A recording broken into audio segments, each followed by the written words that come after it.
In the name of Allah, the All Beneficent, the All Merciful. I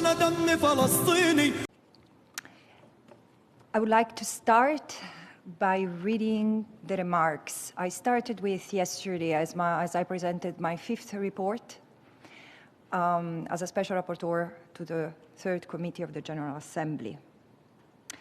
In a year in which I was turned into a reluctant chronicler of genocide, I feel compelled to start by paying my respects to the victims and survivors of all genocides, past and present, including the Native Americans, like the Lenape people, who are the original stewards of the land on which this institution stands.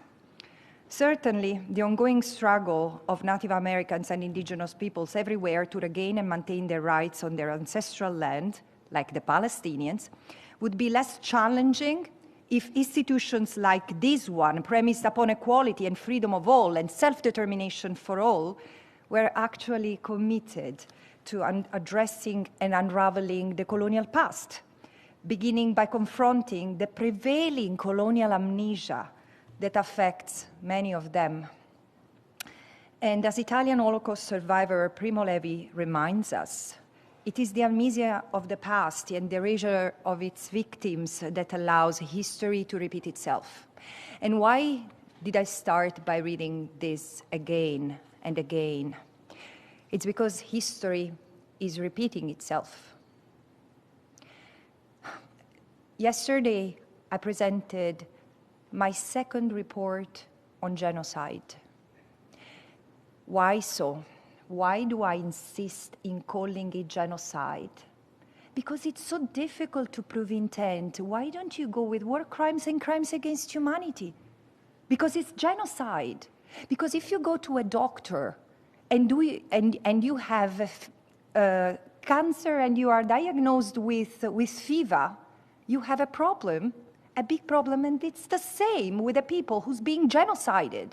Because it's not about a collection of war crimes and crimes against humanity that the Palestinians are experiencing. They have experienced through their entire life as a people war crimes and crimes against humanity. But nowadays, the situation is different. And it's very important that we understand what is genocide and why this is to be recognized as a genocide. Because in the same way as the international community has failed to protect the victims of genocide in the case of the Jewish people in Europe, and then the Bosnians in former Yugoslavia, and then the Tutsi in Rwanda. In the same way, we are failing the Palestinians.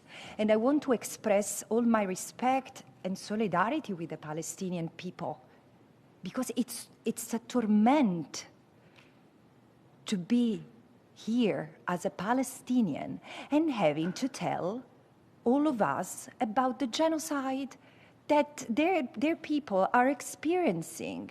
Because a people is like a body.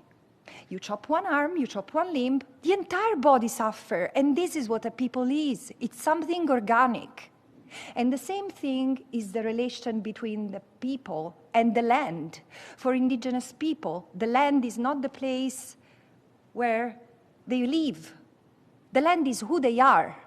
And this is why we need to understand the bigger design behind what's happening in Palestine today. On the 14th of October, when together with other special rapporteurs, we started to denounce, to raise the alarm that what Israel had started to do might be genocide, and there was a serious risk of genocide. And then as of November, 30 of us have said a genocide is unfolding. I also said on the 14th of October, under the fog of war, Israel accelerates the forced displacement of the Palestinians. And I do say that out of the scholarship that I've produced, because the way I know the question of Palestine is through the forced displacement of its people, since even before the State of Israel was created. Palestinians have been kicked out of their land amid the destruction of their villages and everything they had from 1947-49 and in 1967, and it continues.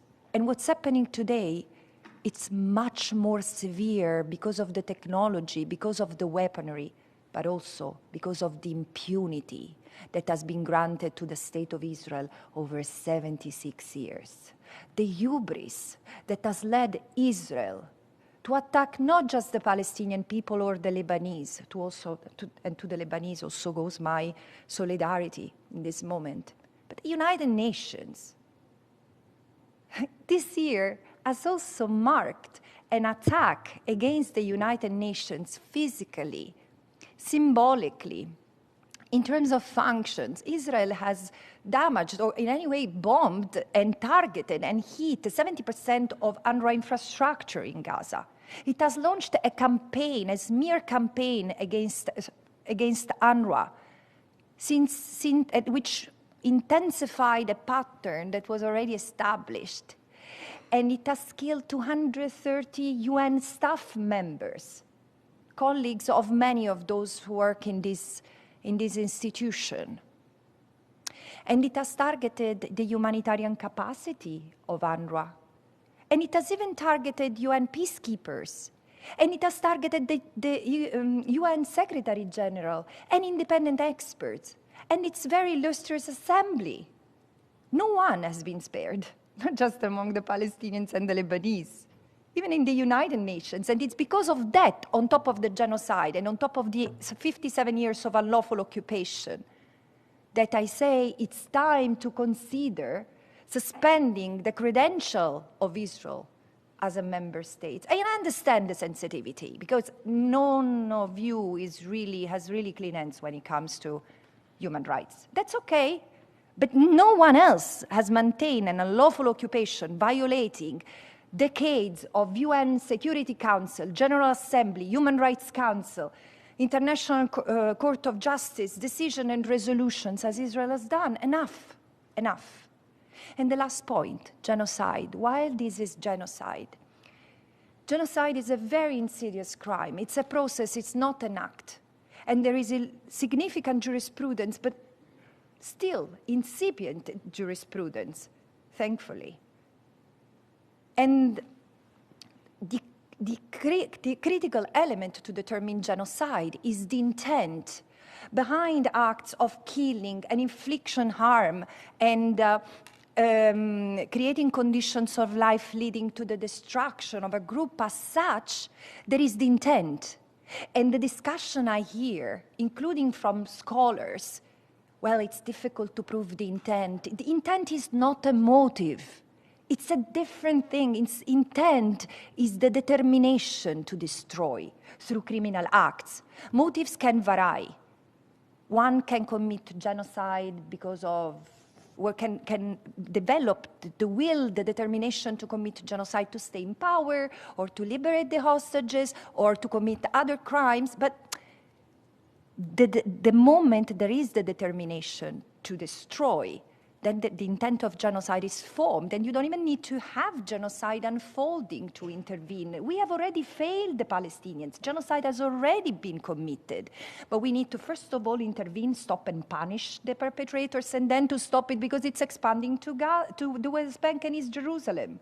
No Palestinians is safe under Israeli rule. And the other element, and with this I will conclude, what is critical is the responsibility of the state. We cannot apply the same threshold for alleged perpetrators, so criminal responsibility, to a state. Otherwise, if we have to look at the paradox, preventing genocide would be an impossible mission if we have to wait until the guarantees that fair trial afford to alleged perpetrators are satisfied. We would never prevent genocide. But here, the responsibility of a state is evident, especially in a self-proclaimed rule of law system, which has checks and balances. It's not just the executive, it's the parliament and the judiciary. What have these bodies done in Israel to prevent genocide? Nothing. Not only, this is not the result of action of some members of the government. This is a collective responsibility of the state of Israel. And because of that, I say, this is the first settler colonial genocide to be litigated in human history. The cry for justice behind this case will resonate across the globe and will make a difference also for other indigenous people that have never seen a day of justice. Thank you very much.